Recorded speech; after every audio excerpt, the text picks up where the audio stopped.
this is Rida. Today we will learn some useful sentences which are very useful for you in your particular life. So start our sentences. First sentence is that what day is today? आज कौन सा दिन है? What day is today? अगर आप day की जगह date use करते हैं तब आज कौन सी तारीख है, ऐसे सेंटेंस बन जाएगा. इसका आंसर आप देंगे today is Thursday, today is Monday, today is Friday, जो भी दिन होगा आप उसे इसके आंसर में डाल देंगे. सेकंड है what do you mean?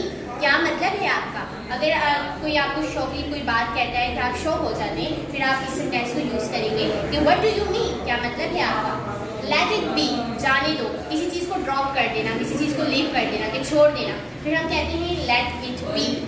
Second fourth है आई हैव नो आइडिया, मुझे बिल्कुल नहीं पता. जब हम किसी चीज से बेखबर होते हैं तब हम कहते हैं आई हैव नो आइडिया. तब हम इस सेंटेंस को यूज करेंगे आई हैव नो आइडिया, मुझे बिल्कुल नहीं पता.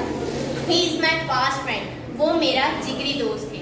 मीन्स के वो मेरा दिल के करीब जो मेरा दोस्त होता है उसको कहते हैं जिगरी दोस्त. आप यहाँ कोई भी सब्जेक्ट चेंज कर सकते हैं, दे लगा सकते हैं, शी लगा सकते हैं, दे कुछ भी लगा के इस सेंटेंस को बना लेंगे. जैसे they are my fast friends, वो मेरे जिगरी दोस्त हैं.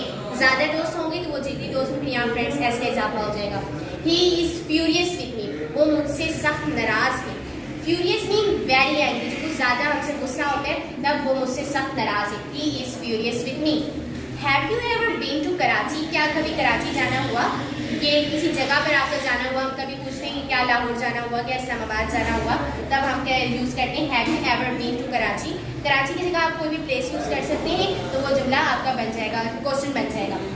नॉट एट ऑल, बिल्कुल नहीं, किसी बात का इनकार करना. नॉट एट ऑल, बिल्कुल नहीं. 9 है नो मीन्स नो, नहीं मतलब नहीं. अगर हम जो है किसी गुस्से में किसी को इनकार करते हैं किसी जुमले के लिए तो हम कहते हैं no means no. Now thank you for use and now इंशाल्लाह these sentences will help you in your particular life. If you will use in your speaking power, it will build up your speaking power and your English language. I hope this class is very good for you and please use these sentences in your particular life. Thank you.